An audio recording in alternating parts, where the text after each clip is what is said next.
That's right, guys. You know exactly what it is that I'm reacting to. And just why not? Why not? And this isn't technically the first time I've done something like this, where I've reacted to something besides the Nostalgia Critic, something else different, straight from Channel Awesome. And most notably, reacting to something done by Walter himself. Yes, so I've reacted to, say, well, some fanscriptions, and most notably that. But what I haven't reacted to until now is something where, Walter, having done special month of reviews or something, because a special themed month, like, he's done Batmay, he's done the Twilight-tober Zone, and as of now, he's done Juniversal. And, well, remember when I made that community post, sharing, my thoughts and, was very excited? Well, probably some of you didn't know that was a bit of a tease that, I am now, of course, reacting to them. So, yes, so that's right. And again, just why not? And I'm also technically not really the first to react to something where, something from Walter, because I know I saw the Renegades react, most notably Nate, just him, where he did that special batch of live streams of all Nostalgia Critic, and one of them happened to be one of the Twilight-tober Zone. So, already, something of Walter's has been reacted to, so nothing wrong with that. But anyways, so, that's right. So, for the first batch of Juniversal materials that I'm gonna be reacting to are, well, these four that center on the Universal monsters, And they're some of the first ones that, Walter's covering for, Juniversal. So, this ought to be a lot of fun. And expect me to continue reacting to these whenever, which ones specifically come out and when I react to them. And any ones that I don't get to quite yet, well, down the road, I'll react to them. But so that's right. 4 for this one reaction video. Just why not? For the fun of it.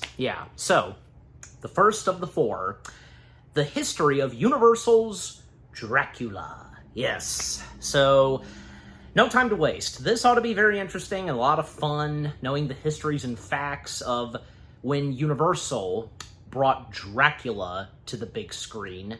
And not to mention that 1931 was a big year for Universal, because, we had this and Frankenstein.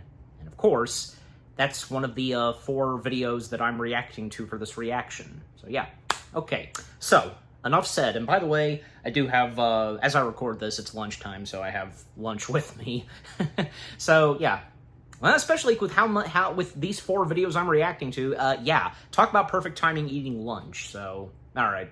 So let's dive right into them. Again, the first of the 4, the history of Universal's Dracula. Beginning in 3, 2, 1... let us begin.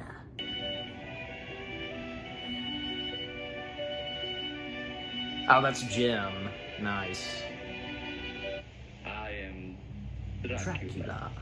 Arguably the most popular and influential Universal monster movie of the studio's golden age is 1931's Dracula. The English language version. Don't worry, we'll get to Spanish Dracula later. The road from Bram Stoker's book to director Todd Browning's film was a long one, filled with potholes, detours, and lawsuits. Bela Lugosi's seminal performance defined vampires in pop culture, and most fictional creatures of the night still live in his shadow.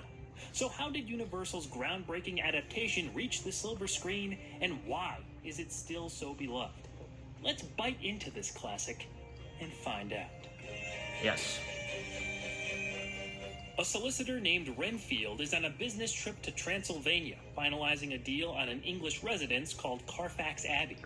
The buyer is a local count named Dracula. Many people in the neighboring villages warn Renfield that the count is a vampire who can transform into a wolf or bat, and with his wives, feast on the blood of helpless victims. Renfield dismisses the warnings as superstition and eventually reaches Castle Dracula. The Count himself is a charming but intimidating presence in his massive empty home. Soon, the solicitor sees that he's in the middle of a nightmare and is preyed upon by Dracula. The next day, we find Renfield under control of the vampire as they travel by ship to London. Dracula rests in one of the coffins brought along containing the soil he was buried in until the sun goes down. He then kills every man on board, leaving behind only the dead captain tied to the ship's helm and a raving mad Renfield. The solicitor is committed to Dr. Seward's sanitarium, located next to Carfax Abbey, as Dracula ingratiates himself to the doctor and his family. Seward's daughter Mina, her fiancé John, and her best friend Lucy are intrigued by the Count's charisma and foreign disposition. Along with other casualties around town, Lucy quickly turns up dead with bite marks on her neck and a large loss of blood to blame. Dr. Seward becomes highly concerned and consults Dr. Abraham Van Helsing. It's his opinion that the culprit is Nosferatu, aka an undead vampire. Van Helsing is brought in to help stop the phenomenon as Mina is targeted by the bloodsucker with the reluctant help of Renfield. The history of Universal's Dracula picture is almost as entertaining as the movie itself. This was the official kickoff to the studio's Monster Classics legacy in a decade of unforgettable films. For many years, it was the standard bearer for Universal and the top of the heap for memorable early horror films. Like plenty of popular movies, it all started with a book.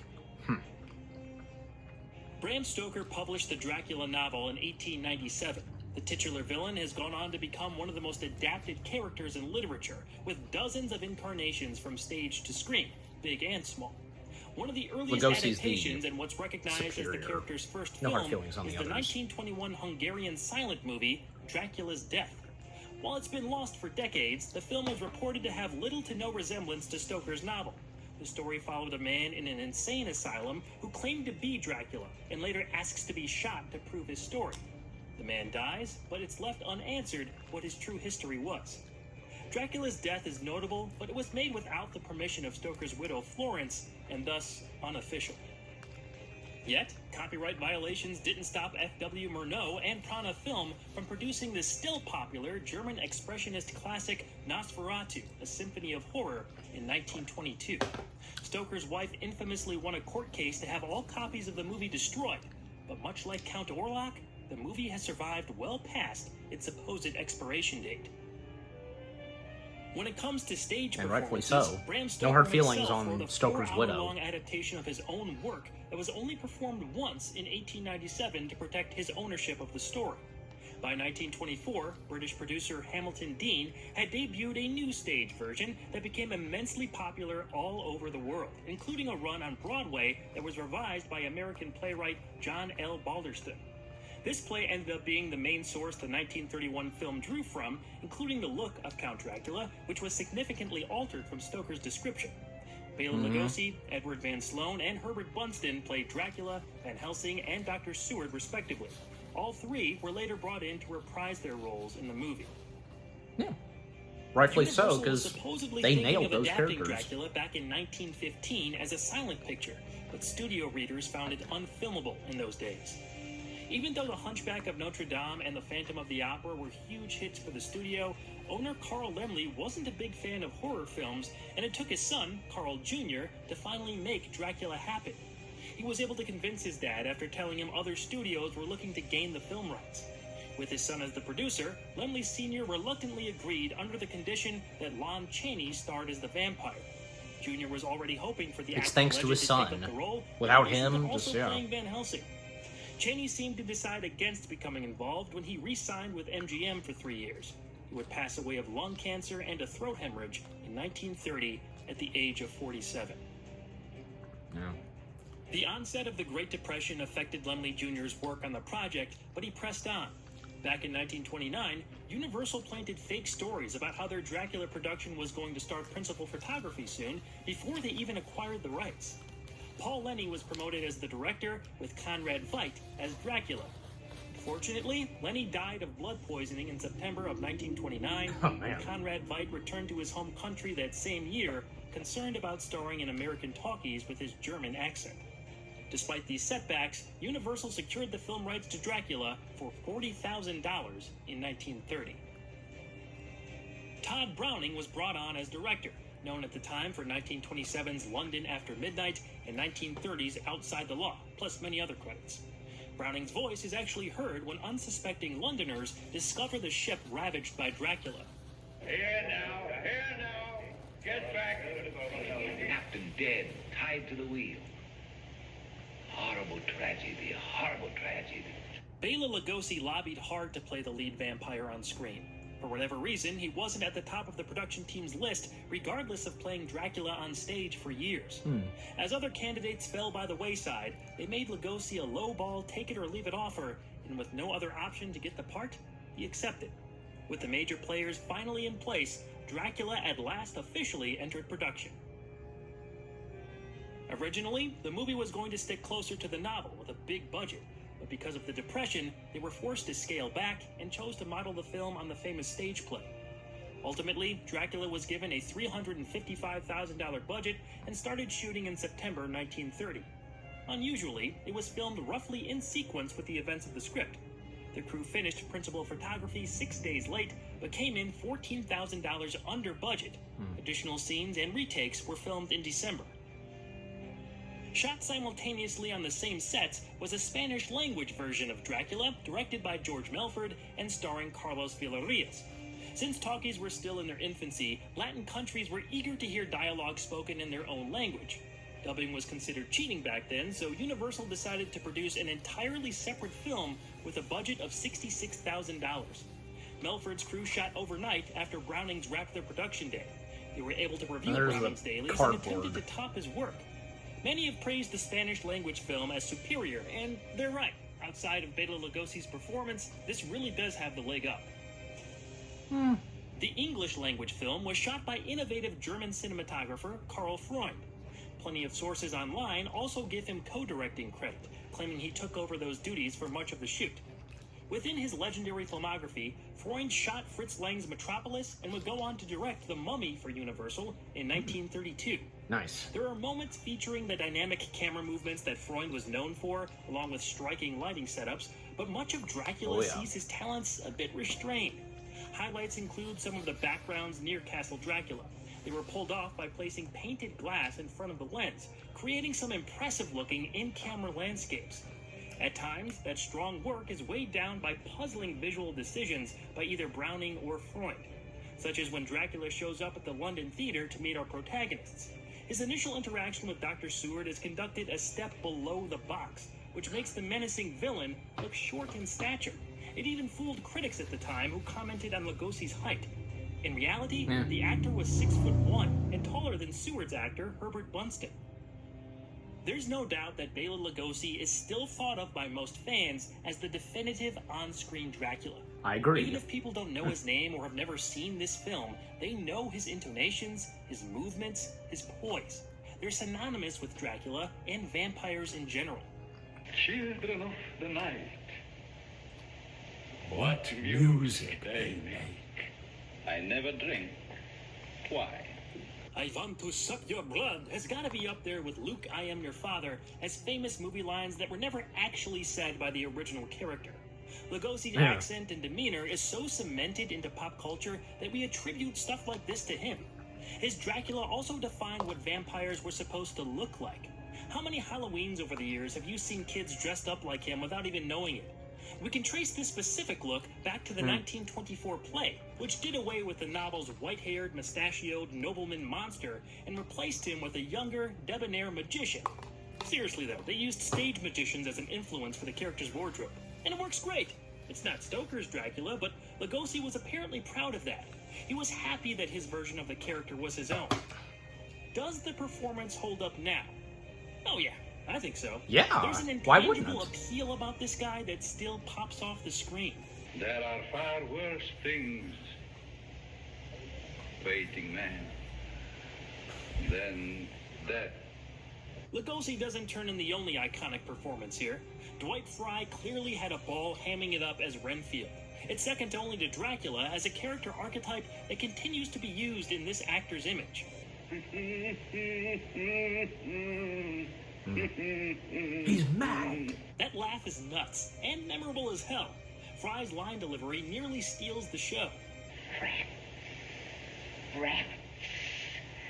Rats. Thousands, millions of them. Edward Van Sloan as Van Helsing also turns in an indelible performance. Yes, Nosferatu. The undead. The vampire. He goes toe-to-toe with Lugosi and comes out not being overshadowed, which couldn't have been easy. I will find your earth box and drive that stake through your heart. Your will is strong, Van Helsing. Indeed. Even though Van Sloan played Van Helsing on Broadway, he was apparently bored of the character and wanted to try playing Renfield. That would have been an interesting twist on things. Everyone else But he in the still movie did is good. okay. They're not bad, but kind of dull in comparison to the more attention-grabbing turns. The depth that Stoker's novel gave to Harker, a very different version of Dr. Seward, and especially Mina, was sorely missed. I can say I remember Charles K. Gerard as Martin. He's crazy. They're all crazy. They're all crazy except you and me. Sometimes I have me doubts about you. Definitely an awkward type of comedic relief for a movie like this, but how he says crazy is pretty great. Yeah. Spoilers. Yeah. I mean, I've already seen When this, Van of Helsing course. notices Dracula casts no reflection, he identifies him as their vampire. However, things only get worse. Renfield attempts to resist his master's bidding, but is unsuccessful and keeps creating opportunities for the Count to strike. Under a trance, Mina is forced to drink Dracula's blood and begins her transformation into a creature of the night. Meanwhile, a figure called the Woman in White attacks local children after dark. This is revealed to be Lucy risen from the grave. Mina tries to attack John, only stopped by a crucifix, and that night, Dracula enchants a nurse to open Mina's bedroom window. The Count steals away his new bride to Carfax Abbey, where Van Helsing, Harker, and Renfield give chase. Renfield is killed by the undead being, who was soon after discovered resting in his coffin by our heroes. Van Helsing plants a stake into Dracula's heart, finally killing him, releasing Mina from his influence, and curing her of her vampirism. And Dracula's The betrothed cry then of embrace in being relief killed. and leave Carfax Abbey together. And the church bells chime, and Dracula hit yeah. movie screens in February of 1931 to box office success. Critics felt mostly positive about it, and Bela Lugosi was made a horror icon. Audiences were creeped out. The mystique of the film drew in curious viewers. Universal's advertisements were unique, including the initial marketing as a sort of romance. The mystery and anticipation of a frightening good time also pulled in a younger audience than was intended. According to a featurette on the Blu-ray, kids liked Dracula. The film's demographic reached far and wide, and its lasting legacy as a cinematic favorite speaks for itself. Claiming to be the first supernatural horror movie of the sound era, it surprised me to find out a silent version with intertitles was made available to theaters that weren't yet converted for audio. You can still feel the influence of silent cinema in Todd Browning's direction and the somewhat limited dialogue. There's also almost no music in the movie. Just that for the opening credits. Swan Lake. And Swan Lake Of course, everyone knows about the Swan Lake orchestration when the title card appears. It does a great job of setting the mood, and Universal later used the same theme in 1932's Murders in the Rue Morgue and The Mummy. Yep. But that's the first of only 2 times music is played at all. The second instance is during the London Symphony Orchestra scene, and that's supposed to be diegetic music, heard within the story and by the characters.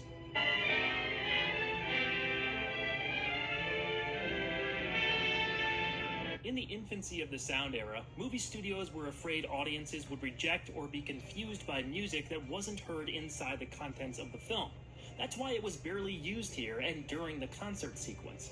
I think it does make the movie strangely quiet in moments where it didn't need to be. Personally, I don't like wall-to-wall film scores when they're not called for, but a few well-placed melodies would have gone a long way to increase the suspense in Dracula. Keep in mind, this is hindsight from a modern perspective. If you want to see Dracula with an official, full original composition, it is available. In 1998, composer Philip Glass put together a musical accompaniment. It's an extra feature on many of the home releases. The alternate score is good stuff and does help the film in some areas. However, it kind of has the opposite problem of the original, The music never stops. On the Blu-ray I have, it's also poorly mixed with the film's natural audio and removes Swan Lake from the beginning, which I think is a huge mistake. Yeah.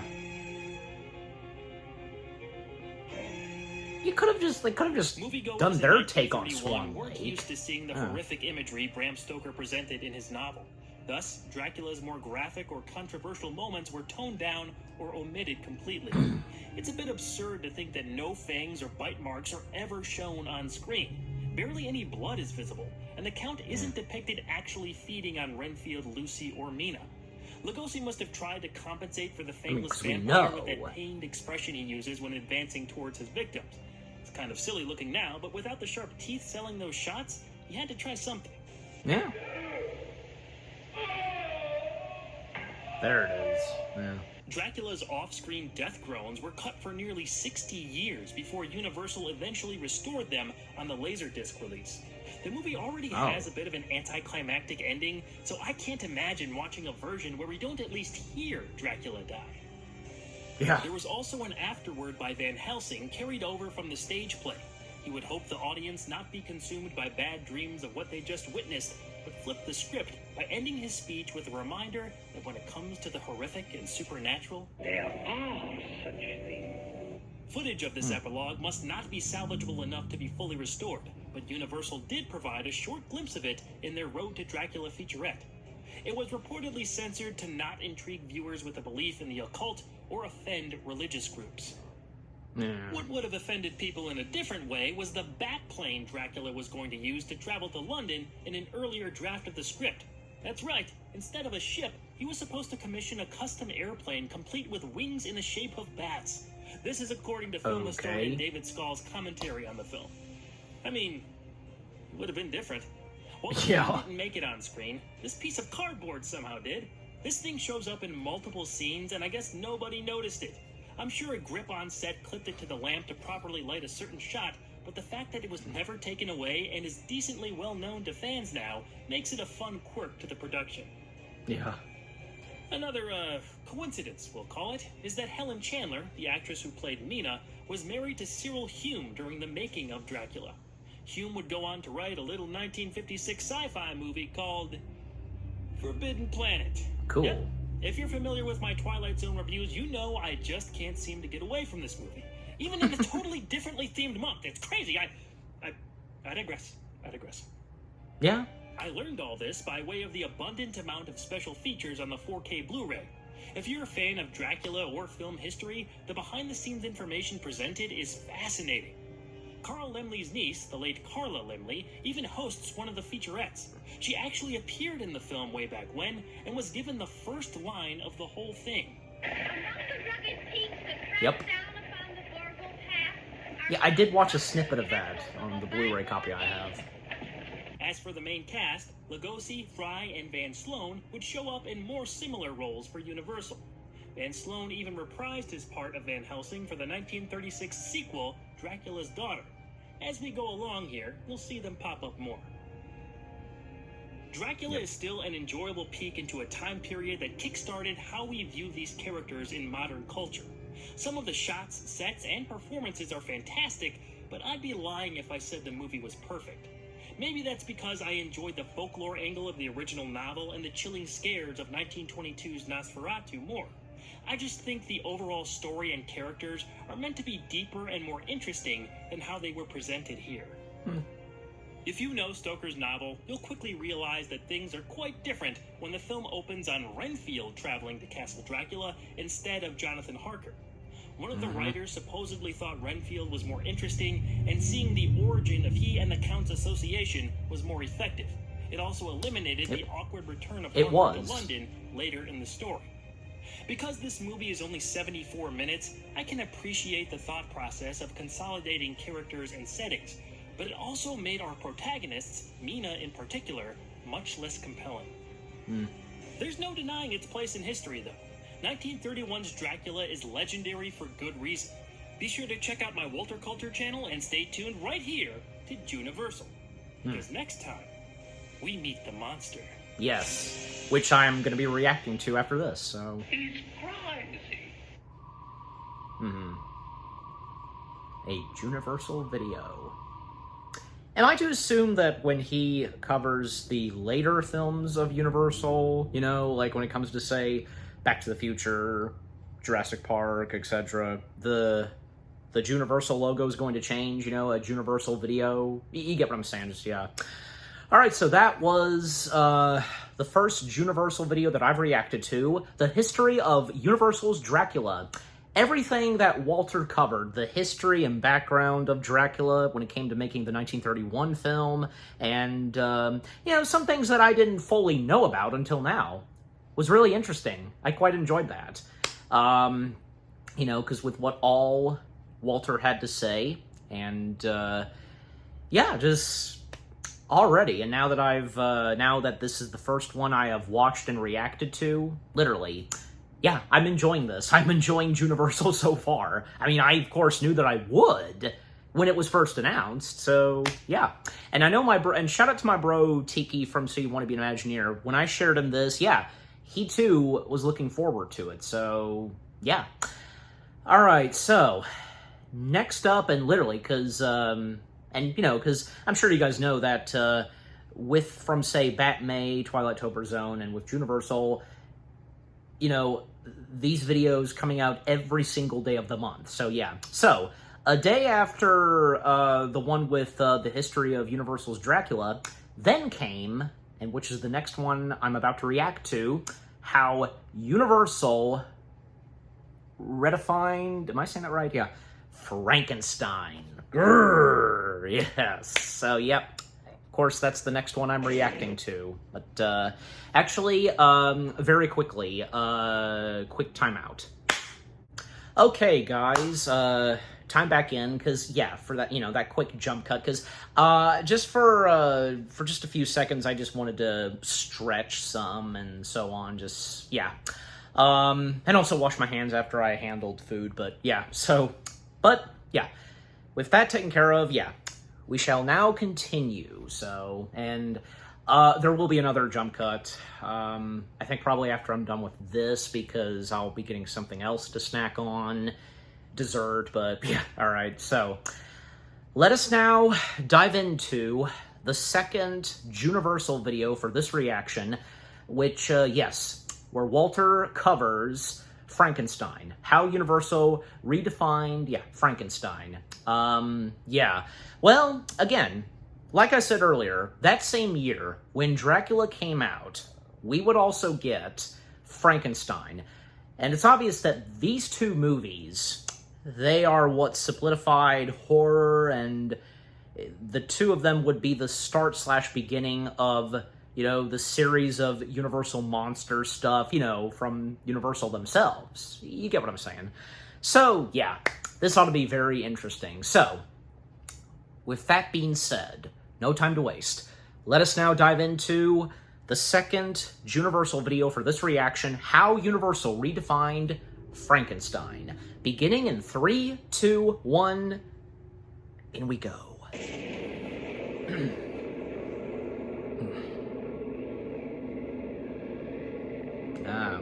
A model set. It's alive! Those words are some of the most famous in movie history. Yes. And they belong to Universal's mega-popular 1931 horror picture, Frankenstein. The Doctor and his monster were recognizable to audiences in some form since Mary Shelley's novel in 1818, followed by the many stage adaptations and handful of films that came out after. That's but the 1910 take on version. Shelley's story is hands down the most well-known. How did the studio develop this instant hit? The What superior went into the monster's version. iconic makeup? Another director and Bela Lugosi nearly had Frankenstein looking very different. What was their take? And how did director James Whale and star Boris Karloff come into the picture? Let's hook up those electrodes, harness some lightning, and bring this bad boy back to life to discover the answers. Here we go. After a group of mourners leave the gravesite of a recently deceased loved one, a cemetery worker buries the coffin. Hiding nearby are Dr. Henry Frankenstein and his assistant, Fritz. Under the cover of night, they dig up the body to use in Henry's experiments. The doctor is obsessed with trying to reanimate dead tissue in order to create new life. Frankenstein's old mentor, Dr. Waldman, teaches a class comparing a healthy human brain to that of a criminal. In need of a mind for his creation, Henry sends Fritz to steal the healthy specimen, but in the process, the assistant accidentally destroys it and takes the criminal brain instead. After the sound of the Frankenstein's school bells. fiancée Elizabeth and best friend Victor are worried about the doctor and approach Waldman for help. Together, they travel to the abandoned old watchtower Henry is using as his lab and uncover his plan to bring life to the dead. The trio witness the culmination of Frankenstein's work. In spectacular fashion, the doctor succeeds in his goal. Later, a terrifying creature emerges, walking on its own. It can't speak and moves in a rigid way, but seems to dully understand some of what its creator instructs. Fritz immediately hates the monster and taunts it with fire. The danger of the creature's massive strength soon becomes apparent, and Frankenstein is forced to keep it locked in a dungeon. Fritz continues to torment the monster until it finally snaps. Yeah, Fritz had it coming, because, he wouldn't stop. In 1818, Mary Shelley unleashed the Gothic horror novel Frankenstein, or the Modern Prometheus. It's been a classic of English literature ever since, and has become required reading in a lot of high school classrooms. The book bears very little resemblance to what pop culture accepts to be the dominant Frankenstein or his monster. Those deviations from Shelley's original story started with stage adaptations that began in 1823. Presumption, or The Fate of Frankenstein, was the first recorded stage production based on Shelley's work. The author was actually able to attend a performance herself. It made many changes, including introducing the character of Fritz, Frankenstein's lab assistant, and crediting the actor portraying the monster with a simple question mark. Yep. Fritz and the question mark were both used in the Universal film. British playwright Peggy Webling adapted Frankenstein into a stage show in the 1920s and sent it over to producer Hamilton Dean. Dean also led the Dracula play that Universal modeled their 1931 film after. The producer debuted Webling's production in 1927 and again in 1930. Dean even played the creature himself. Webling's play and others began referring to Frankenstein's monster as Frankenstein, naming the creature after its creator. John L. Balderston soon adapted Webling's work for American audiences, just as he did with Dracula several years earlier. However, that version of the play never saw the stage, as Universal bought the rights to it in 1931. They paid $20,000 plus 1% of the movie gross for both Webling and Balderston's versions. That same year In when they terms would of make a film, movie. Frankenstein was 31. given the celluloid treatment several times before the 1930s. A silent short by Edison Studios in 1910 was likely the first. Considering the time period, this is pretty darn good. They reversed a shot of a dummy burning to visualize the monster's creation. It was a striking image. 1915's Life Without Soul was a silent feature very loosely interpreting the original source material, and there was a 1921 Italian picture called The Monster of Frankenstein that did the same. Both those films have unfortunately been lost. With the success of Dracula, Only the studio 1910 owner version. Carl Laemmle had gained confidence in his son Carl Jr. to continue producing horror films for Universal. Frankenstein was the next logical choice. Despite its success on the stage, some within the company didn't think Frankenstein was an adaptable property. Universal was able to take advantage of the shortcuts the stage productions made, combined with their own creatives' visions, to produce a coherent and understandable 70-minute feature film. Junior gave directing duties to Robert Florey. Involved in the writing process with Dracula's Todd Browning and Garrett Fort, Florey's conceptualization of the project got pretty far. Bela Lugosi was announced to be playing the monster as late as April 1931, but everything fell apart before principal photography could begin. An infamous 20-minute test shoot transpired on one of the old Dracula sets, featuring Dwight Fry as Fritz, Edward Van Sloan as Dr. Waldman, and Bela Lugosi in full monster makeup. It ended up being a disaster. Lugosi didn't want to play the mostly mute creature after his role as the charismatic Count Dracula, and the early makeup apparently made Laemmle Jr. laugh like a hyena. It had the monster looking Really? more like the Golem of Germany's silent cinema than what would come along later. It's unconfirmed if Lugosi turned down the role or he was let go after Jr. saw the footage, but Bela wouldn't portray Frankenstein's monster until years later. Yeah. Also unclear were the circumstances around Robert Florey's removal from the project. The underwhelming test footage seemed to be the final nail in the coffin, and Jr. was soon on the hunt for another director. Flory still received a credit on the French poster for the finished film, and some of his ideas were implemented. He stayed with the studio to direct 1932's Murders in the Rue Morgue, which starred Bela Lugosi. Junior settled on director James Whale to replace Flory. Whale at first was resistant to the project, but soon realized he could use Frankenstein to emulate some of his favorite films in an expressionistic style. Junior brought back Garrett Fort for rewrites. One of Whale's main objectives was to have the monster come off more sympathetic than previous drafts. When Fort left the project, Francis Edward Farrago was pulled in to finish up the screenplay. On the casting front, Leslie Howard was in consideration for Henry Frankenstein, but Whale demanded an actor he recently worked with named Colin Clive. Mae Clark, who played Elizabeth, led the cast of Whale's previous film to Frankenstein, Waterloo Bridge. Dwight Fry as Fritz and Edward Van Sloan as Dr. Waldman were retained from Robert Flory's screen test. That left the question of who would fill the shoes of the creature itself. Yeah. By 1931, William Henry Pratt, stage name Boris Karloff, was 44 years old and a screen veteran, appearing in about 80 films across a long career, but he wasn't a name actor. There are a couple different stories on how he got the part of Frankenstein's monster. One that's repeated often is that James Whale spotted him at the Universal Lot Commissary and liked his bone structure. After calling him over for a short conversation, he invited him to screen test for the role. In contrast to his most well-known performance, Karloff was a cultured, well-read English gentleman. According to his daughter Sarah, Boris's feelings were a bit hurt because he was trying to look presentable that day in one of his best suits, and Whale clocked him for the part of a grotesque creature. Still, he accepted the role. I mentioned makeup artist Jack Pierce back in my The Man Who Laughs review. His design for the monster is probably the most widely recognized makeup job in Hollywood history. Pierce later said the final look was a compromise between him and James Whale, but Jack was the guy who made it happen.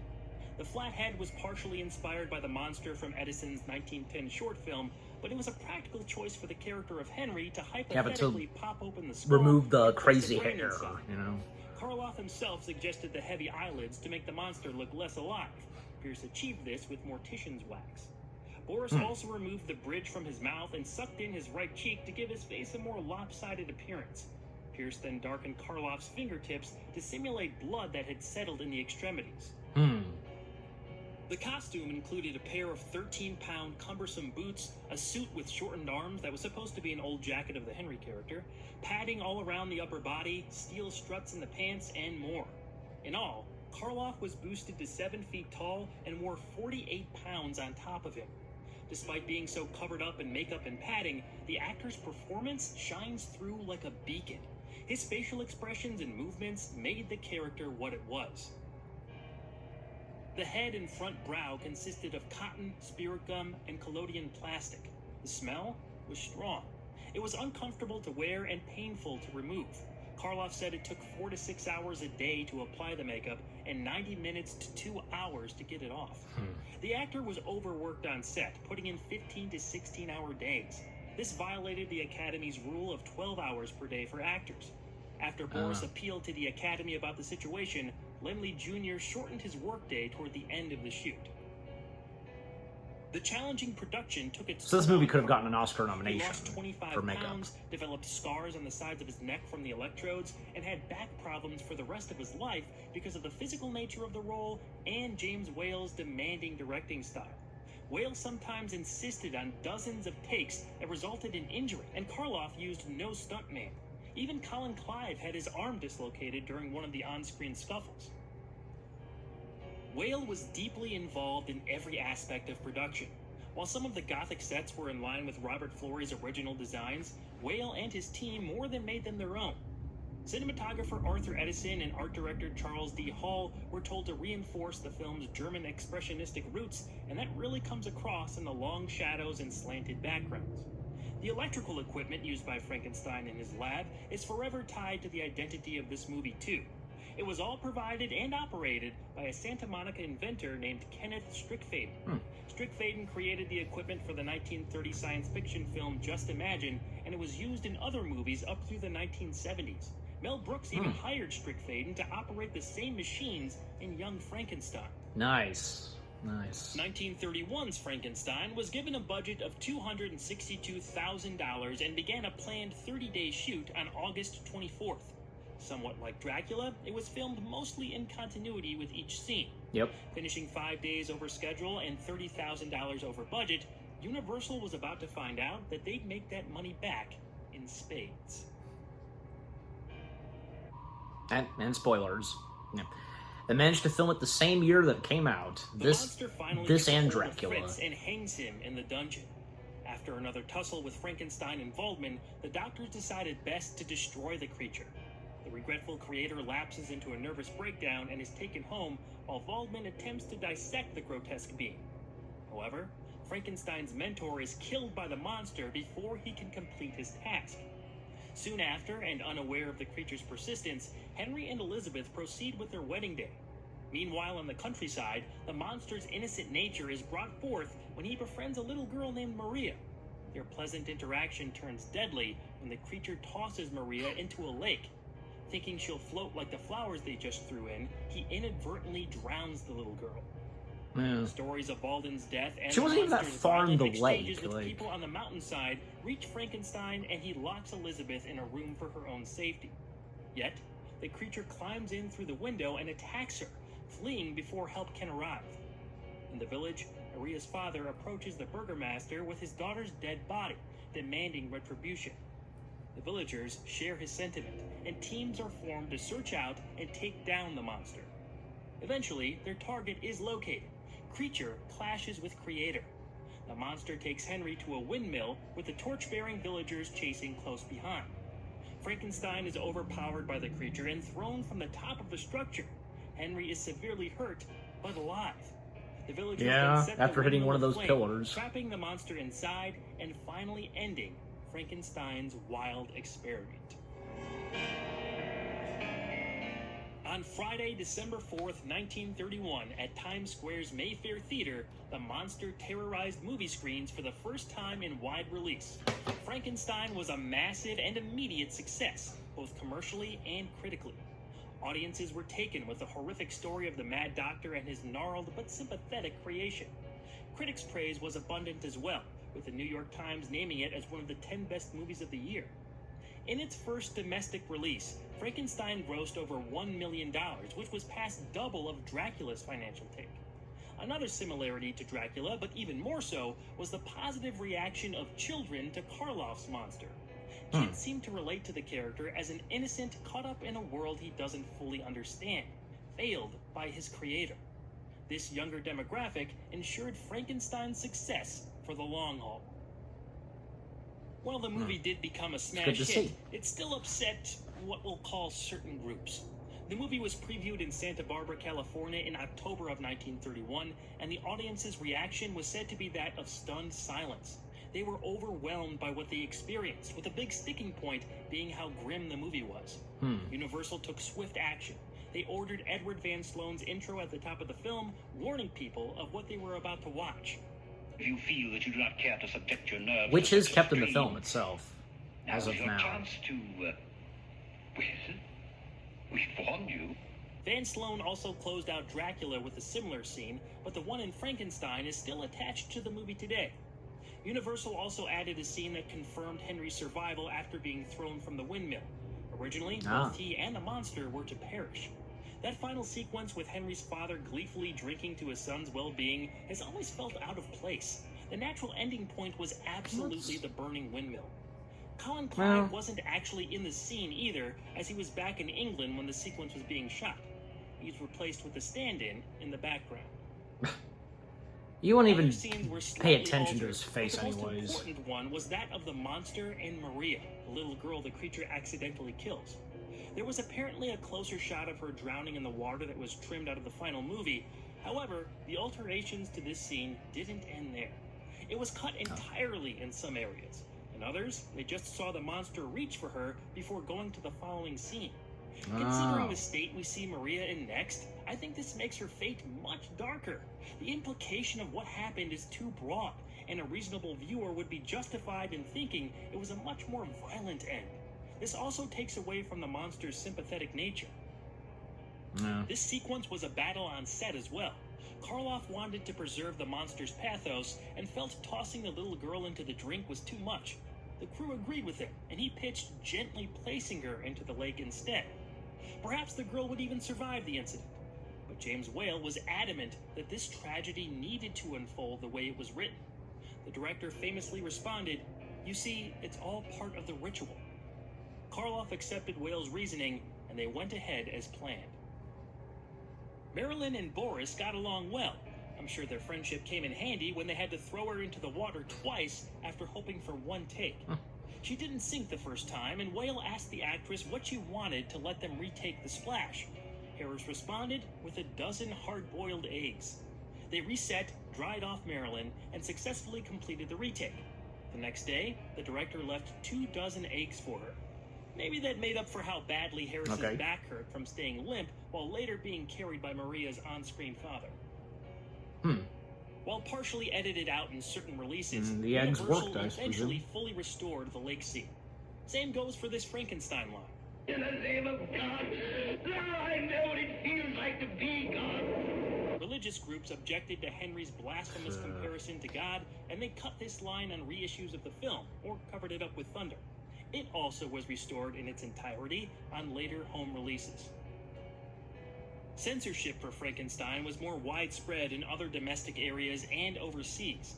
The Kansas State Board of Censors banned the film until 4 more cuts were made to the original edit. In Providence, Rhode Island, some papers refused to run ads featuring the monster's that's face. how they They felt claimed at the it was too time. excessive. In England, censors cut the scene showing Fritz's body hanging from his whip and the scene where the monster attacks Elizabeth. There were even some countries who rejected Really? the Like, what's film wrong with that? He's just chasing her. Like, nothing... There's no doubt Karloff's performance I led can the way understand for it, Frankenstein but to become a still. cultural phenomenon. The idea of the monster garnering sympathy from the audience is well executed, and it's all exemplified in what's been described by many as silent film acting in a sound picture. In contrast, the creature from Mary Shelley's book becomes a very well-spoken character through distance learning. His hatred of his creator is much more direct since he's intelligent enough to speak about it. A lot. While completely different in many ways, Shelley's novel really is worth a read or listen. There's plenty about the original story I like better than the movie, but there's no arguing which is more popular.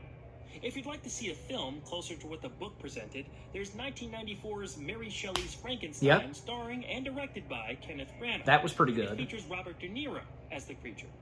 The movie gets Slash pretty the monster. bonkers in certain scenes and with how it's shot, so if you want to give it a look, prepare yourself. We warned you. Also, I have to point I've seen out it how and much I've of a better done my name review, Victor and Frankenstein go check it is out. than Henry Frankenstein.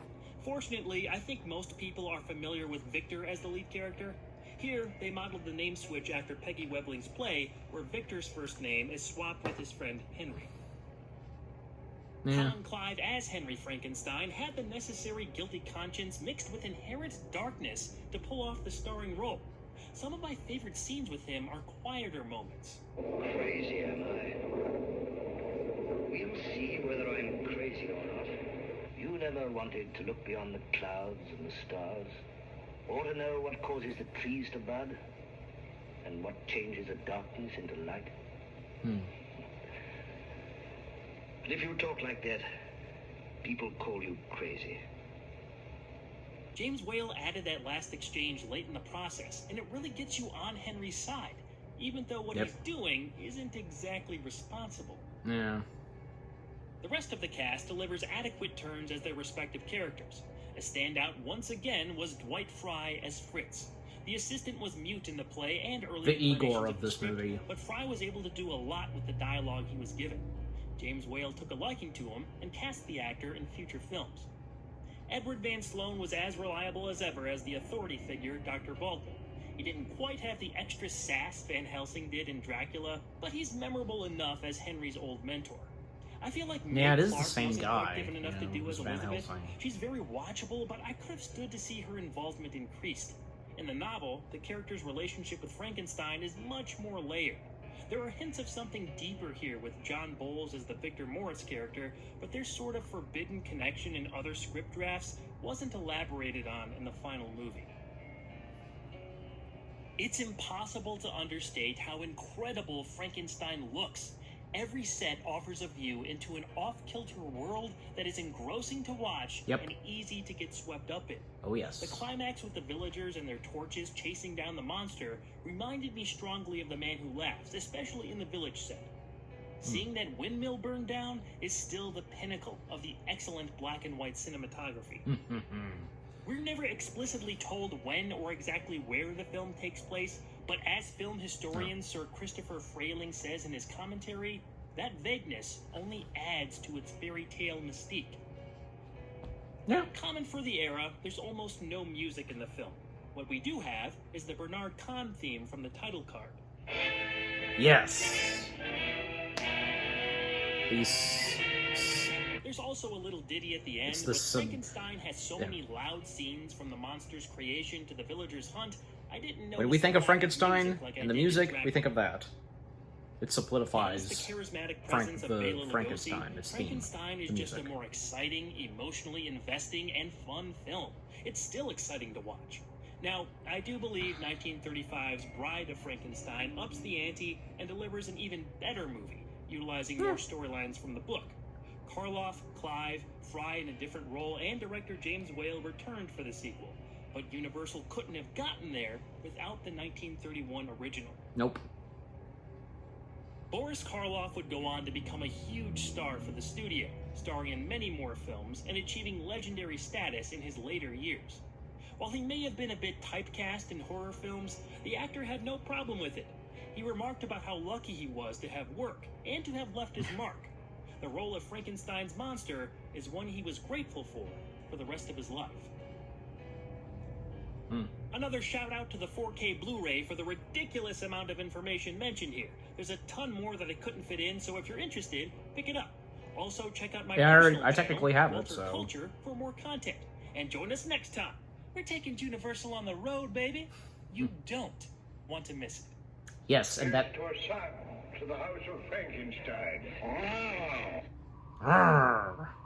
And that's going to be the next video I react to in just a moment, yes. Where Walter at the Universal Parks, and yeah, because most notably, and with the title and the thumbnail, he's at Epic Universe, so yeah.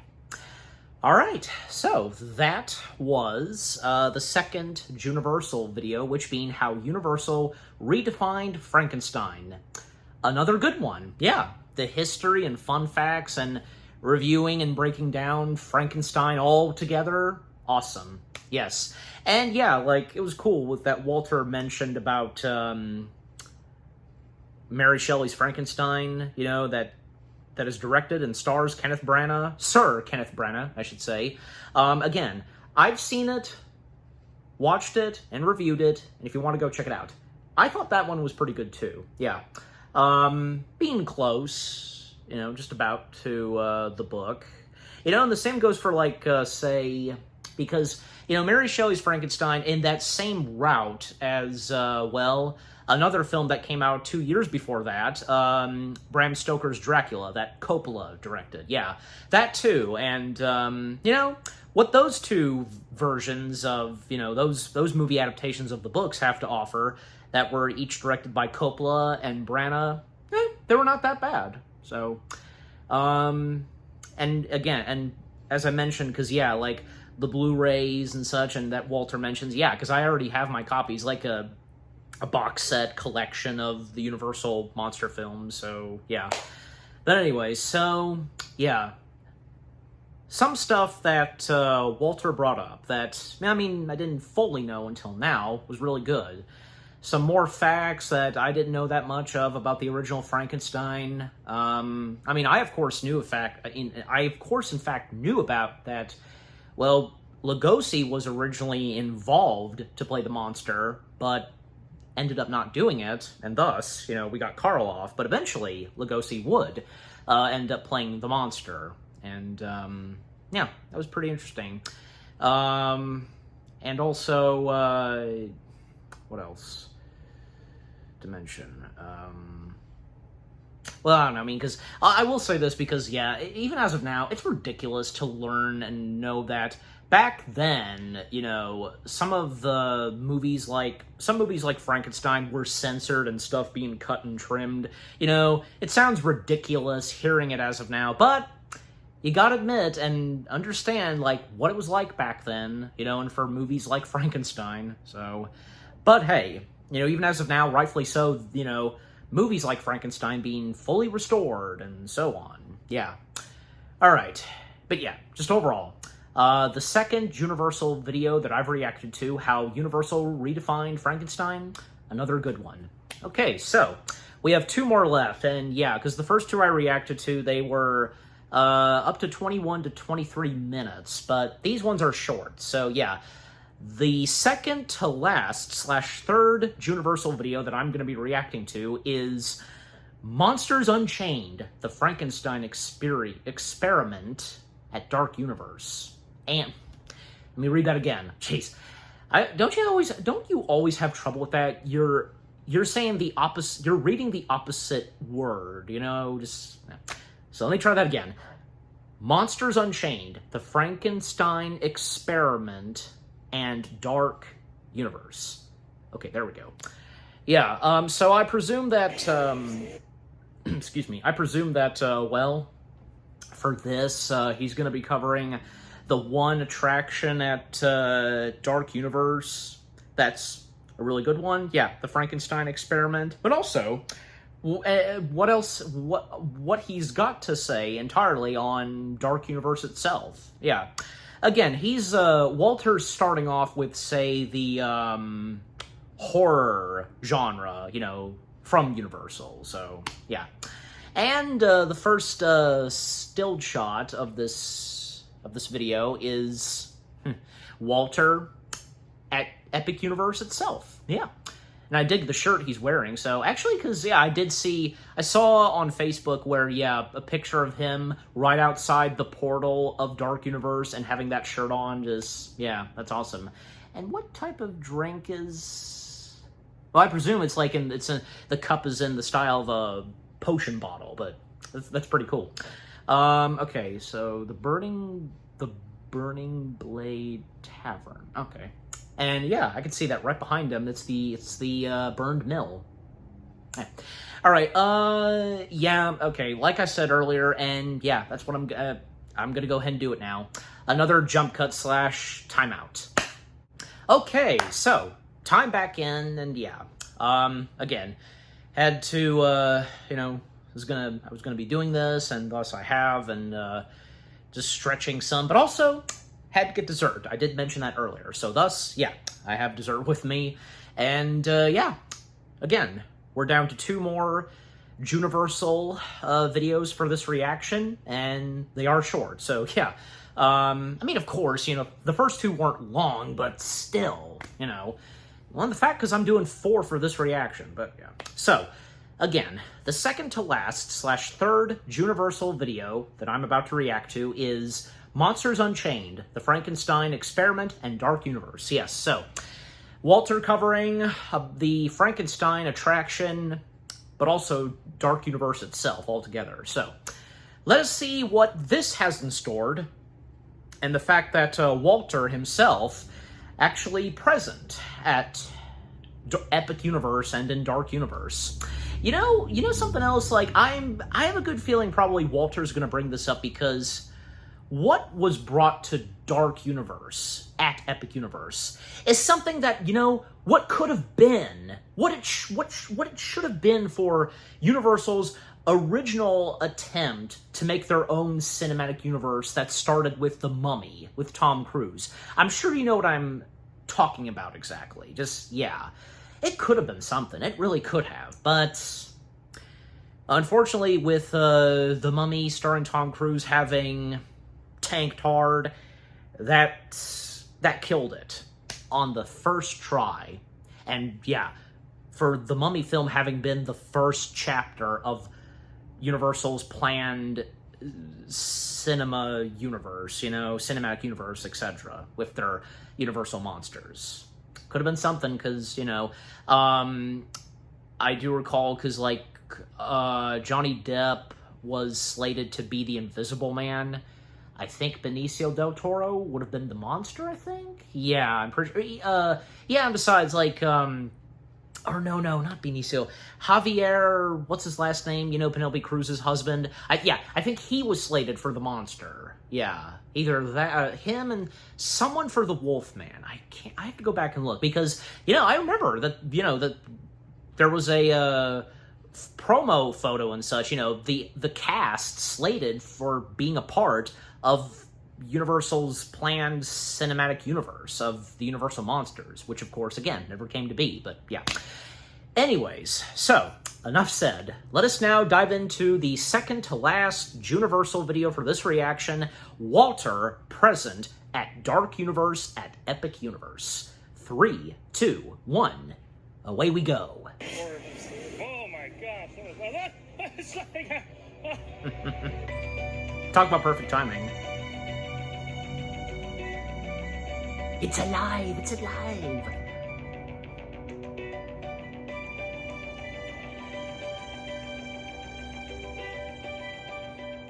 Over 1,000 miles of travel has brought Juniversal from the dark recesses of my editing room directly into the middle of the Dark Universe, located at Epic Universe Theme Park in Universal Studios Orlando. Today, we're taking a look at one of, if not, the most anticipated new attractions in the entire resort, Monsters Unchained, the Frankenstein Experiment. It's the centerpiece of the Dark Universe world, but also seems to be the one ride that's caused the most conversation at Epic. Now, I'll be able to experience it myself and dive into the details with you. Is this experiment worth all the hype it's been getting? Is the new technology implemented really the game changer Universal's creative team says it is? Also, just how is the atmosphere within the walls of Dark Universe's Darkmoor Village? Only one way to find out. Yep. Step into the portal, and from there on.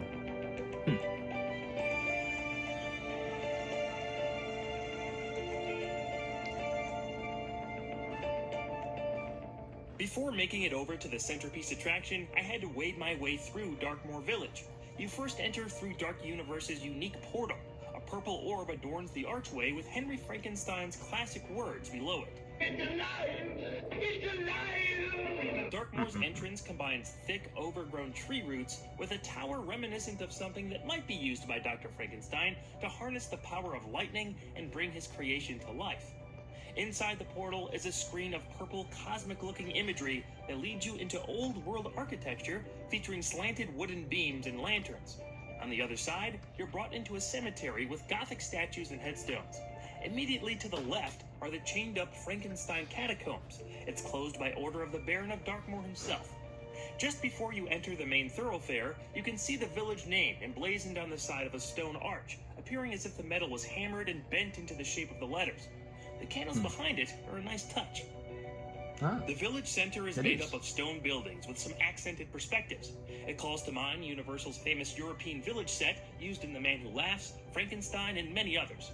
In the middle of the area is an appropriate steaming well. People kept stepping up to look inside, but a security guard came by, asking them not to look directly into the well, or they'd lose their souls. To the left of the well is the Burgomaster porch, meant to elicit the famous scenes from Frankenstein. That was a fun detail to get a close-up view of. To the right of the well is an overhanging sign for the Lion's Head. This is where the Invisible Man first shows up in the 1933 film. And the Invisible Man being a meet and greet, walk-around character. He's got quite an attitude. The Invisible Man hanging out just outside the inn, but he was too busy insulting these girls to talk to me. Seriously, this guy was awesome. He had the tone and intonation of Claude Rains down perfectly with an impeccable wardrobe from the film, including the bandage wrappings and railroad carriage glasses. It was hot out there, so I'm sure he preferred to stay in the shade while in that getup. Yeah. Next to the Lion's Head is a sign for Dr. H. Jekyll, apothecary. I didn't know while I was there, but apparently, if you lean in close to the window, you'll hear Jekyll arguing with his alter ego, Mr. Hyde. As for food, I stopped inside Doc's Steakhouse for their carved steak with mashed potatoes and other fixings. It was very good. The atmosphere in that place was the best I've seen at a Universal eatery, period. They've got these elaborate paintings on the wall featuring creepy vampiric imagery, including a war with humans. There's a history that connects the paintings, too. I overheard a few other guests talking about how certain characters recur in different portraits. The other food place I had to stop Too into scared, was down Walter? the road a bit at the Burning Blade Tavern. Maybe the best Frankenstein reference in that whole world. I felt like I walked inside a bar from Lord of the Rings in there. My goal was to get their famous monocane drink. This is the substance that turns Dr. Jack Griffin invisible in the 1933 picture. The bartender warned me the beverage could have unpredictable effects and told me to ask the Invisible Man if I had the right DNA. It's a green liquid that's served inside a souvenir plastic beaker. I really loved the presentation, but would I love the taste? Wow. Strong hint of pineapple in there. Oh my gosh. It's like the Burning Blade Tavern just lit up in fire. That obviously, and they're playing loud music here, it's pretty great. By the way, the music and This is score great timing. for So that's Dark obviously from the ending of Universe Frankenstein, and ode to that is film. Danny Elfman. Oh, Danny Elfman being the perfect choice to do the music and that score was for awesome. Dark Gotta Universe. cool off from that. Mixed with some kind of lemon lime pop or soda. I think there's a few other flavors in here that they list. I think like blueberry and a few other things. But if you like pineapple, you really like this. If you don't like pineapple, I don't think you would really be into this. But I love the color. It's very sudsy. I don't know if you I can don't see. know. Very carbonated drink, beverage. I think it's like $12 for the drink. And you get to keep this, so that's at least something kind of cool. Yeah. Yeah, I'd give this a thumbs up.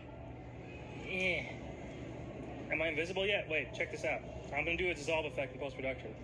Oh! Of course. So Darkmoor at night is a little bit different. Things are a little bit spookier, and that definitely lends to the theme that's going on in there. It has to be spooky just to and see such. everything lit up, like the signs behind me, the portal itself. The spire up there is lit up in kind of in the same way. Oh, that yeah, sort of I mean, evokes the same kind the of theme parks imagery at that's in night, Frankenstein when the electricity great strikes the monster and experience. everything. And for everything in there just Dark looks kind of Epic cooler at night Universe. too. The ground's kind of wet because it's been raining all day, but also because they just have water misting all the time, so the ground is a little reflective and it looks pretty cool.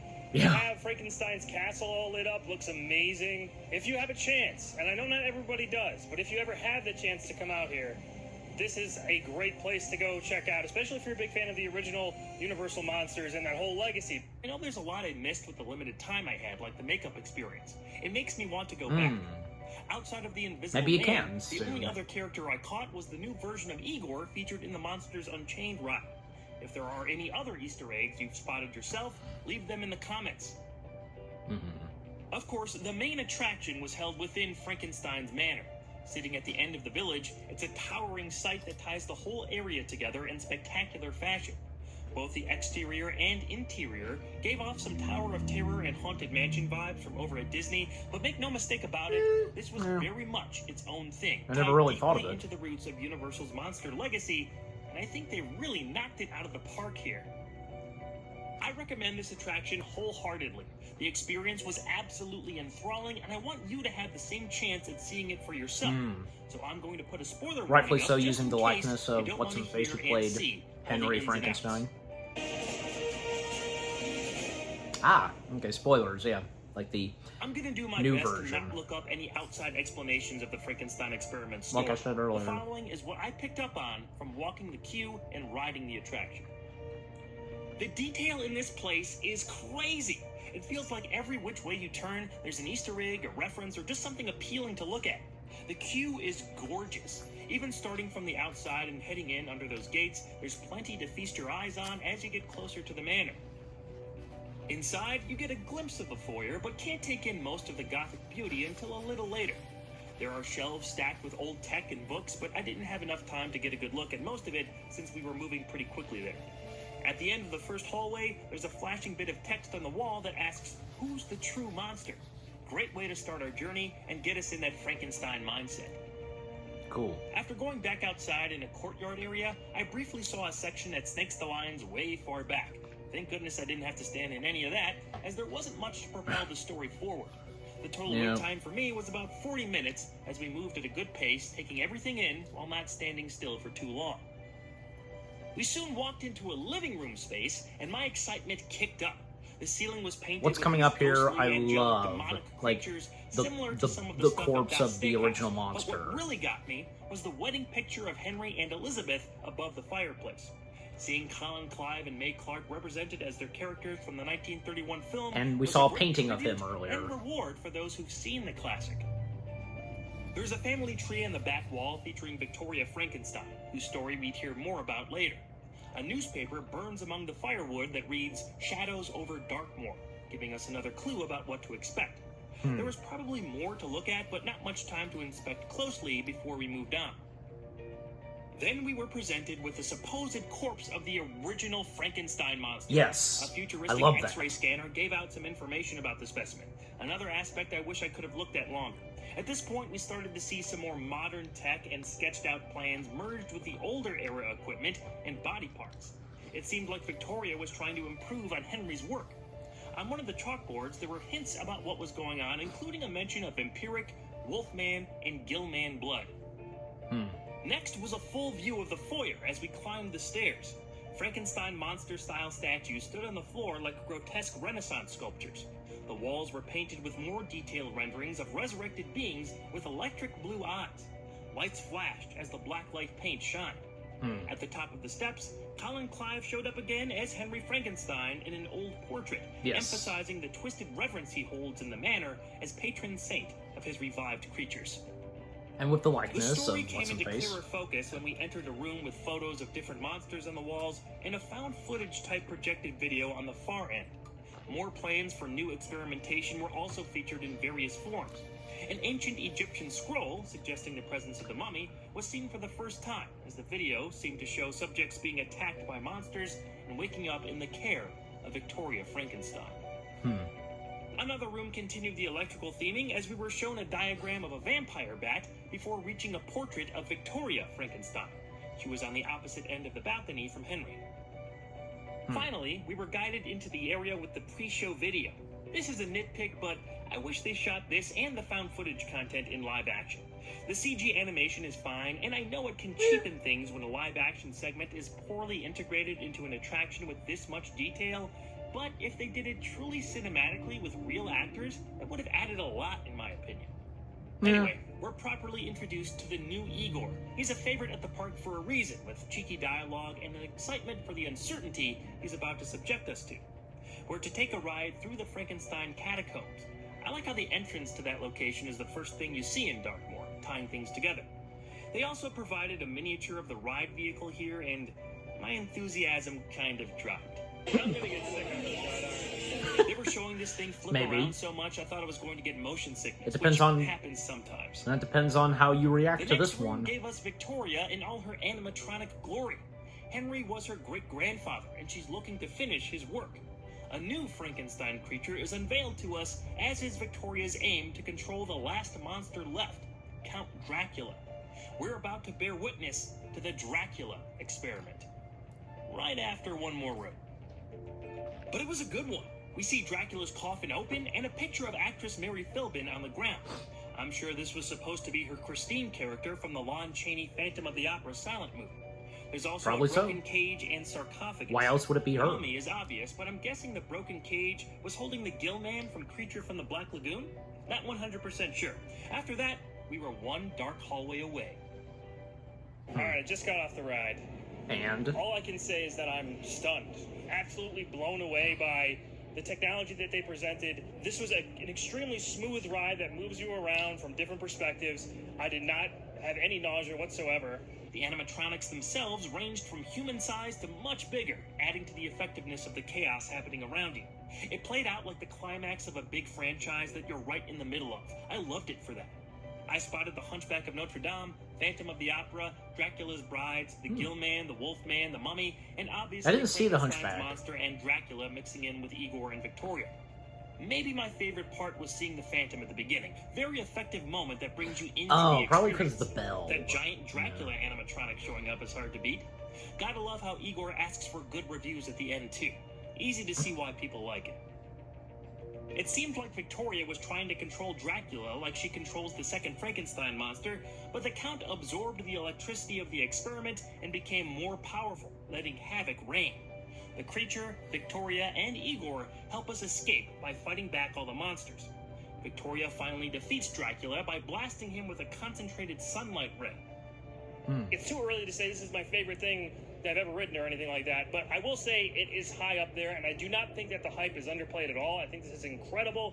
If you can handle this kind of ride, or even just go through the line queue, honestly, Oh, I think I would could. suggest it. So, wow. Monsters Unchained, the Frankenstein experiment is absolutely everything that they have said that it is, and more. Yep. Amazing ride. Amazing experience. The after ride Good shop for you, had some Walter. really fun merchandise. I ended up buying the white Universal Monsters. That's the t-shirt. picture I saw on Seeing all Facebook. these actors' old likenesses used so much here made me wonder if their descendants are getting compensated at all. Just looking this up now, and there's been several legal battles over this very issue. Interesting. In any case, Monsters Unchained, the Frankenstein experiment is well worth the hype. If you ever have the chance to check it out, I positively recommend it. There's a bit more to Darkmoor Village than what I covered today, but don't worry, I'll be back with a review of the Curse of the Werewolf coaster and more very soon. But next time on Juniversal, we get wrapped up in another monster classic. And that's the next one Stop by the Walter I'm Culture reacting YouTube to. channel for more content, and I'll see you soon. There's monsters in there! Run for it! Okay, so like what I said earlier, because yeah, like with Walter covering the old Universal films, it's in the style of like the Juniversal logo's in the style of black and white and so on. But the newer Universal films and such, and which including Epic Universe, yeah, it's in the style of the new Universal logo. You get what I'm saying, but yeah. All right, so that was the third and second to last Juniversal video that I've reacted to: Monsters Unchained, the Frankenstein Experiment, and Dark Universe. Yeah. So, yeah, the Monsters Unchained attraction, the Frankenstein Experiment, yeah, that's the only one that he's covered so far. He covered the rest of, like, say, the interiors and, like, restaurants and spots of Dark Universe, but still has another attraction to cover, and as he said, yeah, he'll do that later with the one with the werewolf, the Wolfman, and so on. But yeah, overall, because seeing Walter there and actually being there at Epic Universe for this Juniversal video was really awesome. Yeah. All right, so now let's go to the next one. And by the way, because yeah, another thing about with the Dark Universe, because, yeah, with the Frankenstein Experiment, because, yeah, I mean, I didn't quite realize and didn't see them on time, where, yeah, because they go by quick, and besides, yeah, the flashing and such, like, the Phantom of the Opera and the Hunchback, and I don't know, because, like, I think I'm on that same page, and I'm sure the same goes for some of you, where, like, the Hunchback being considered horror, you know, and, like, in the Universal Monsters category, I don't know, because I don't see why it would be. I mean, I don't know. I mean, well, I guess that's just Universal, because, you know, because they did that movie, and, you know, if they consider, like, if Universal's Hunchback of Notre Dame is considered Universal horror, then yeah. But I don't know. I'm just saying, because yeah, I know that a few other people, they feel the same way as I do, and yeah. If any of you do as well, just, you know, let me know in the comments section. But yeah. All right, so now we come to the last Juniversal video for this reaction, which being, yes, and as he teased, and yep, this is the next one that came out a day after, you know, with the Epic Universe. Unearthing the original Mummy. Yeah, I think, yeah, I'm saying that right. Unearthing. All right. So yeah, for this one, covering the history and the making, and also breaking down and reviewing the original Mummy, starring good old Boris Karloff. Yeah. And by the way, because something just popped in my head about the Mummy, because when you think of the Mummy, you know, especially, like, you know, Universal, well, I guess it depends. Like, most people would probably think of, say, the Mummy films with Brendan Fraser, but you gotta keep in mind, because before those, we had the one with Boris Karloff from the 1930s. So, yeah. And, yeah, I mean, even, like, you would probably also think of, say, the one with Tom Cruise, but we don't really talk about that one, so, all right. Because, yeah, the best Mummy films to come from Universal would, of course, have to be Karloff, the one with Karloff, and the one with Fraser. Yeah, so... Most notably, the first one with Fraser, 1999, because as for the other two, well, I liked The Mummy Returns. I thought that was pretty good. And as for the third one, yeah, it could have been pretty good in that same route as, like, what the first and second one had to offer, but, yeah, the third one just had bad luck, so, yeah. Anyways. Alright, so enough said. Let us now dive right into the fourth and final Juniversal video for this reaction. Unearthing the Original Mummy. 3, 2, 1. Away we go.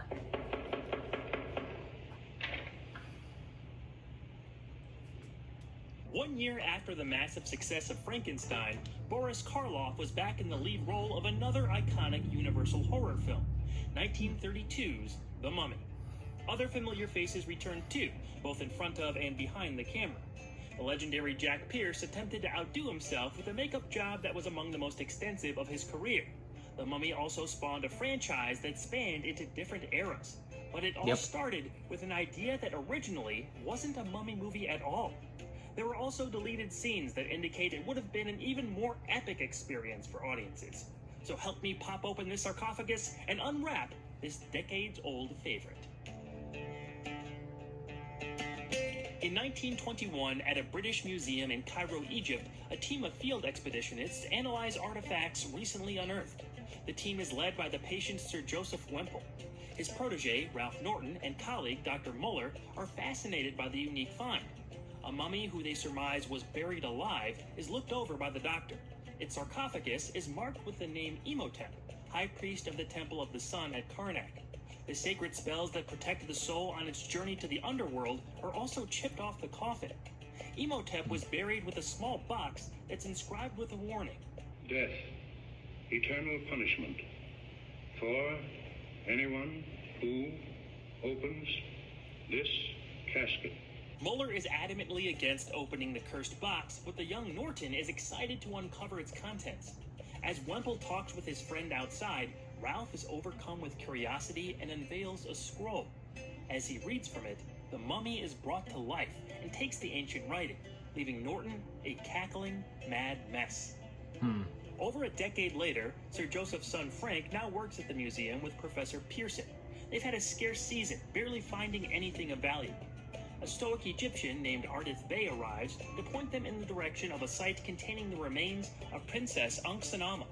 Pearson and Frank are successful in excavating her tomb, and a new exhibit is created at the Cairo Museum featuring the artifacts. It soon becomes clear that Bey has an ulterior motive for digging up the long-dead princess. But how does a friend of Dr. Muller's named Helen Grosvenor tie into his plan? Inspired by the constant media coverage of the supposedly cursed excavation of King Tutankhamun's tomb in Egypt, Carl Laemmle Jr. assigned Universal story editor Richard Shayer with penning a story that could capitalize off the news. Writer Nina Wilcox Putnam was brought in, and together they turned in a 9-page story called Cagliostro, a fictionalized take on the self-proclaimed psychic magician who became a fixture of France's upper class in the 1700s. In Putnam and Shayer's idea, Cagliostro was an ancient Egyptian priest who kept himself alive for 4,000 years with the help of injected nitrates. Many of the elements in this original story were adopted by what the mummy became, but changed around, such as Cagliostro monitoring his enemies with a TV surveillance system and killing them from afar with a death ray. Likewise, Imhotep uses his ancient powers to spy on and murder his rivals from the safety of his residence. All the scientific explanations of the antagonist's tactics and survival into the modern age were replaced by mystical Egyptian magic. Cagliostro was announced with Karloff starring as the lead. The changes started when playwright John L. Balderston was brought in to write the full script.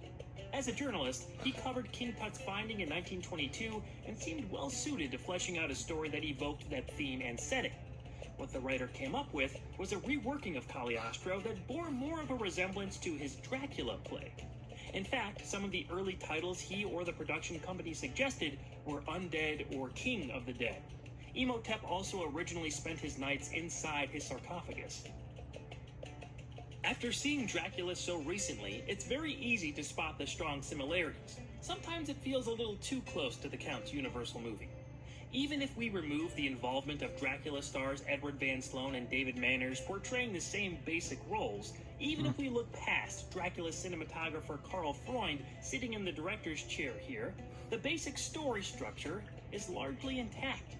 Those iconic shots of Karloff's eyes lighting up easily bring to mind the Bela Lugosi angles from the previous year. Oh yeah. When Imhotep raises his hand to exert control over those trying to stop him, all I could think of was the Count lifting his arm to implement his hypnotic powers. This one might be a coincidence, but the Mummy is introduced with Swan Lake under the title card. Yep, that too.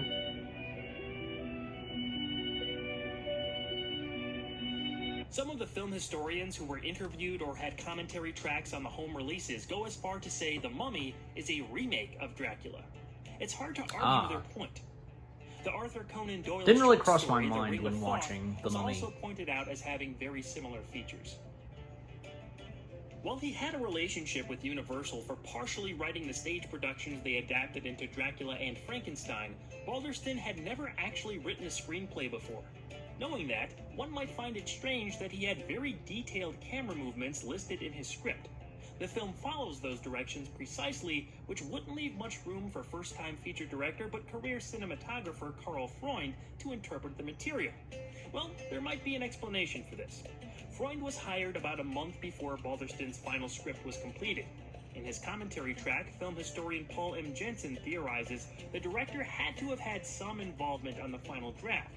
It's unlikely Balderston was familiar with that type of technical detail, and Freund had the credits and talent to do what he wanted with the film's visuals. While it's not confirmed, it seems probable the director lent a hand in the scripting department. Freund broke from the status quo in several other ways. First, by working with Universal to establish a new system where, as the director, he could call the writer to set for revisions. He was a pioneer of new techniques, too. The Mummy features an early use of rear projection in the scene with Frank and Dr. Muller in the back of a car. The flashback scene showing how Imhotep cheated death looked to be shot in a frame rate closer to silent films, which were around 18 frames per second instead of the now standard 24. This look gifted those scenes an older feel when compared to the rest of the movie. With 20 minutes of it, The Mummy was the first of Universal's classic horror pictures to have a full musical score. Freund chose composer James Diedrich for the job, but wasn't happy with some of what he heard. So, he went and got replacement stock cues from Universal's library by a different composer named Heinz Rohmheld. Rohmheld would go on to provide the music for The Invisible Man, The Black Cat, and more. One aspect Freund didn't have a strong influence over was Zita Johann, the actress who played Helen Grosvenor. They often clashed on set. As a stage performer, Johann reportedly thought she was better than Hollywood, but couldn't turn down the money. Freund would treat her poorly, not giving her a chair on set, and finishing principal photography with Zita walking into a lion's den with real lions for a deleted scene. Johann also passed out at one point. Needless to say, there was no love lost between director and leading lady. One person Zita was fond of was Boris Karloff. This was a different role for larger audiences to see him in after Frankenstein's monster. For one thing, he speaks. Permit me to present you with the most sensational find since that of Tutankhamun. Don't cough! Lie! Imhotep is more of an You obsessed had to, didn't romantic you? than pure evil, but that obsession has turned him into a monster. Karloff does well portraying the layers of this character's complexity, both in the flashbacks and as the enigmatic and love-struck Ardith Bey in the contemporary scenes. The greatest challenge the actor faced in his new part was once again Jack Pierce's imagination. By all accounts, Karloff was only in full makeup as the Mummy for one day, but it took even longer than Frankenstein's creature to apply and remove. The claim from Boris was 8 hours. The materials were again simple, yet effective. Spirit gum, cotton batting, collodion, clay, and of course the mummy's wrapping. The wrapping was baked and painted to give it an aged look. All these substances were applied in layers to create the wrinkles. The resulting images were some of the most memorable Pierce ever contributed to. Imhotep first opening his eyes and moving his arms is a famous shot in early horror. Too bad Jack didn't leave his friend any space in the costume to relieve himself. That was apparently a problem on set since Boris was covered from head to toe in wrappings.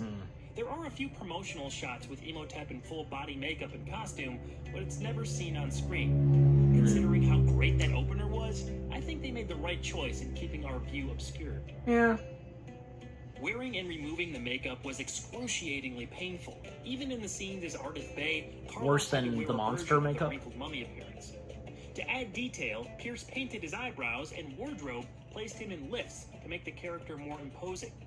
Personally, I love how Imhotep sometimes leaves behind dusty residue from his decomposed body. Just a great extra component that gives a sense of tangibility to the villain.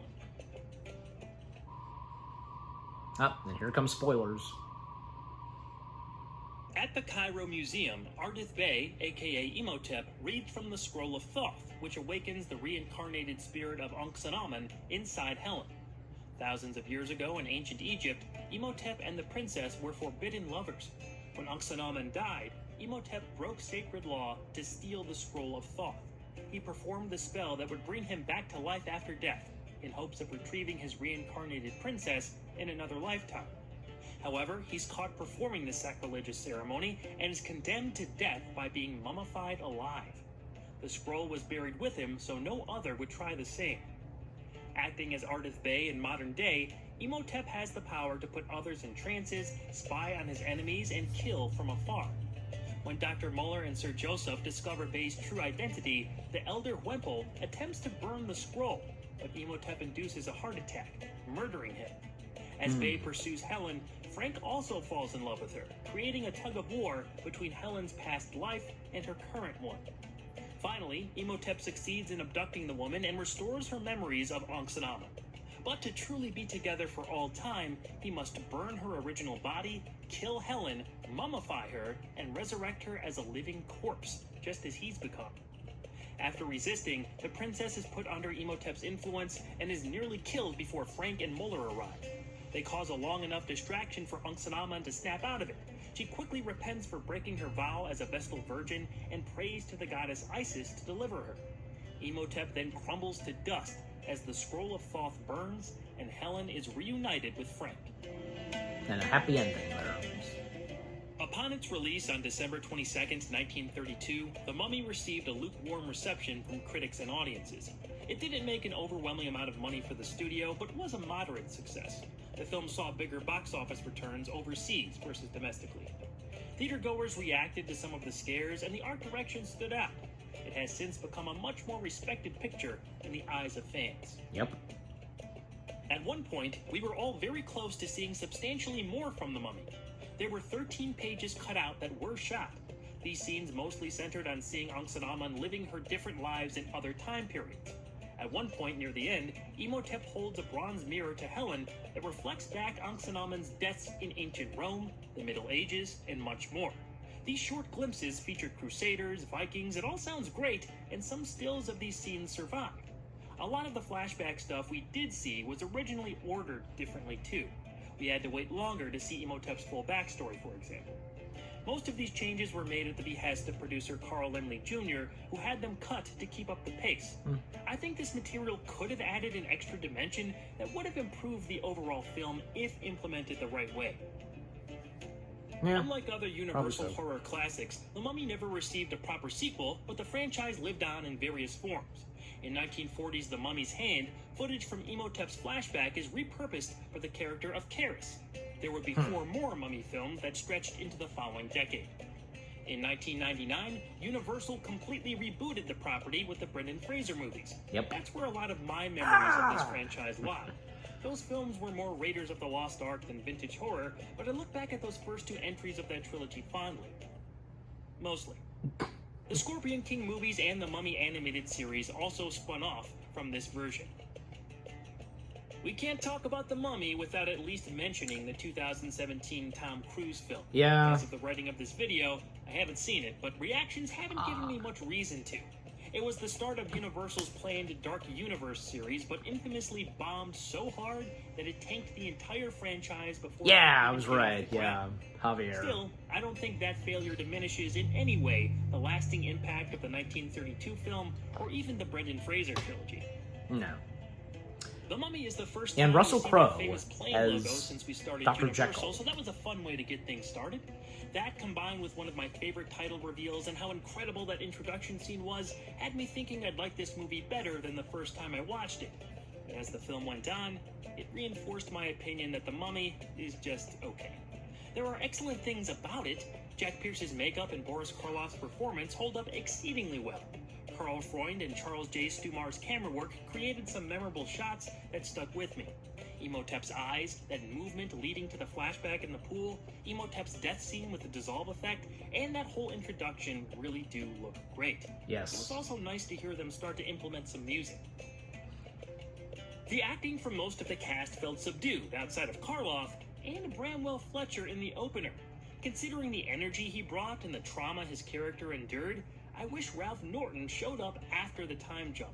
Maybe he got too gay with the Vestal Virgins in the temple. Having him die off screen felt like a cop-out too. He could have been this movie's Renfield. They could have. The Frank character falls Since in love that's with what this Helen movie was almost doing. immediately, A remake, making for a apparently, very of Dracula. forced love triangle.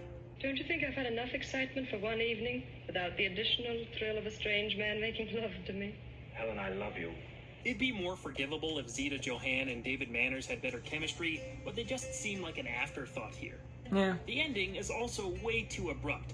Seems to be a mark of the time period, I guess. Even compared to this film's peers, the pacing is very slow, with an essential spark missing. Maybe those flashback scenes with Unks and Alman would have given the plot an extra push.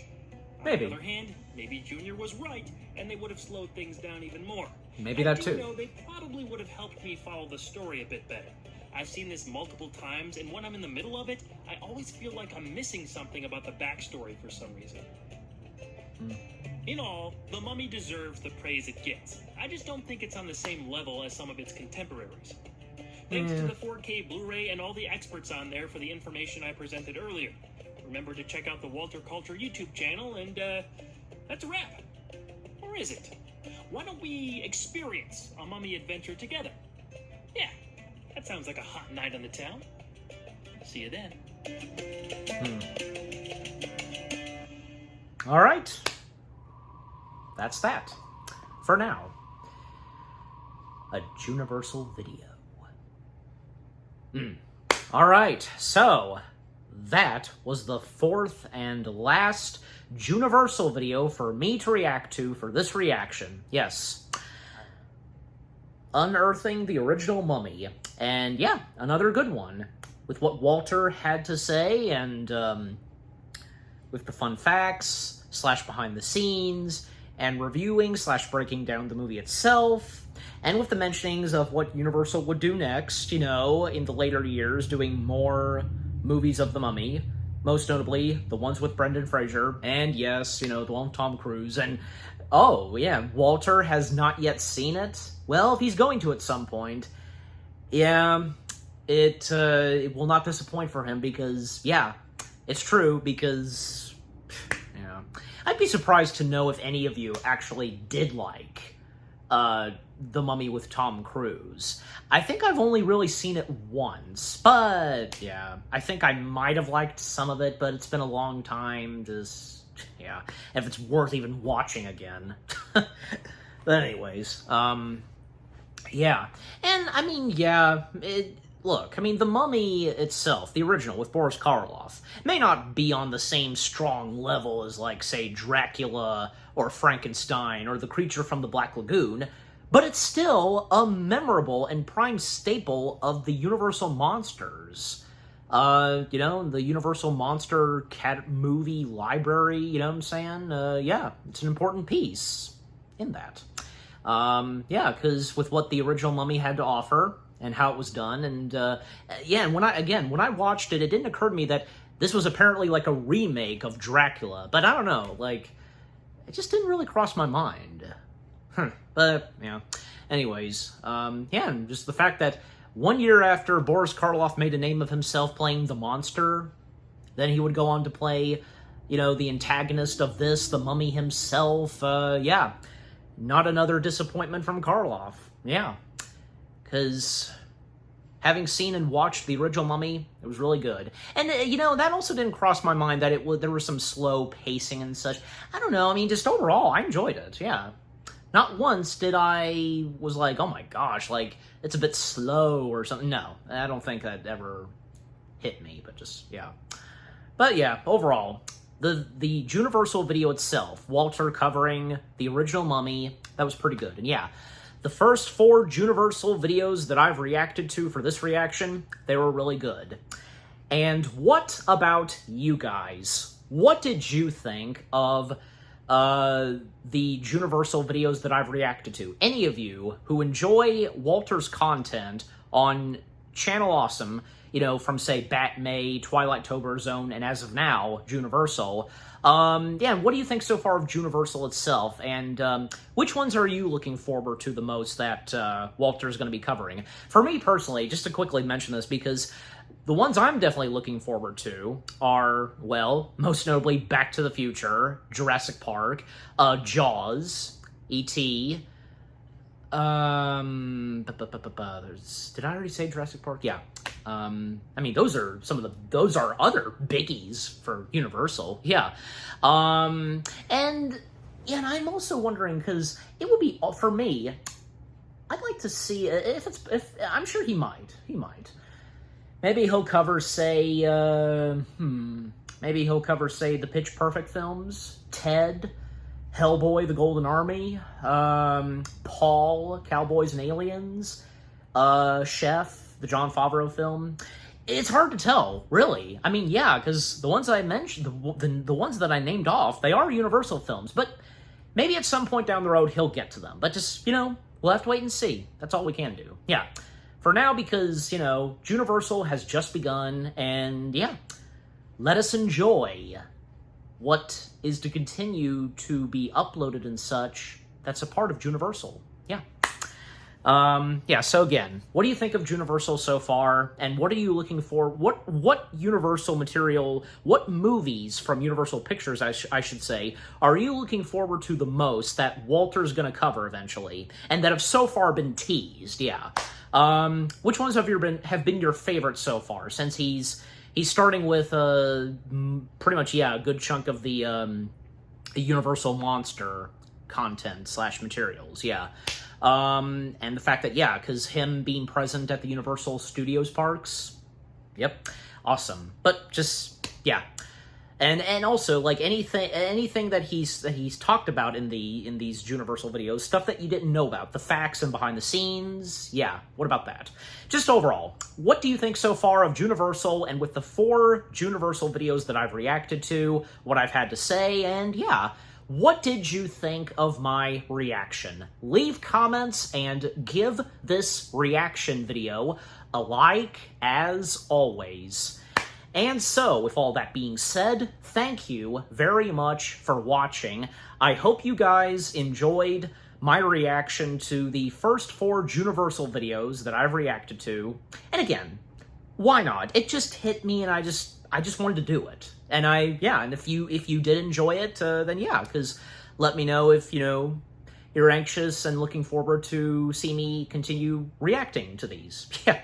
More reaction videos are coming your way. They're going to be awesome. Keep looking forward, and I will see you guys in the next video / reaction. Take care, and peace out.